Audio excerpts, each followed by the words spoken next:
ஆச்சி பாயாசம் mix வழங்கும் மணிச் செய்திகள். இணைந்து வழங்குபவர்கள் அரசன் சூ.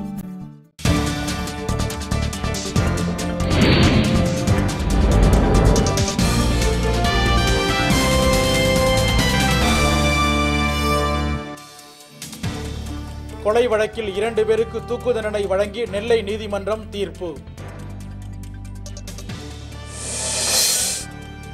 டெல்லியில் பாலியல் வன்கொடுமைக்குள்ளான மாணவியின் உடல்நிலை கவலைக்கிடம், மருத்துவர்கள் தகவல்.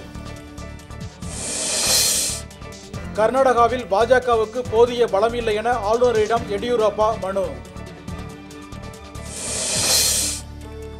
மும்பையில் பொது தொலைபேசி பயன்படுத்துவோர் அடையாள அட்டை காட்ட வேண்டும் என காவல்துறை ஆணை.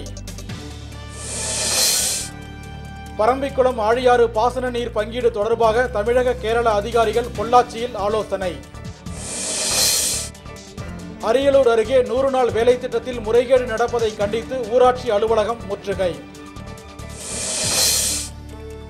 கடலூரில் இலவச மடிக்கணினி வழங்காததை கண்டித்து கல்லூரி மாணவர்கள் சாலை மறியல்.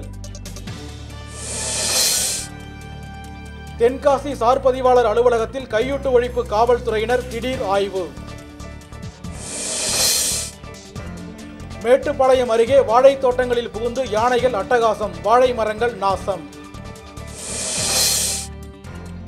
கோவில்பட்டி அருகே பணத்திற்காக சித்த மருத்துவரை கடத்திச் சென்ற 3 பேர் கைது. ஆச்சி பாயாசம் மிக்ஸ் வழங்கிய மணிச் செய்திகள். இணைந்து வழங்கியவர்கள் அரசன் சூ.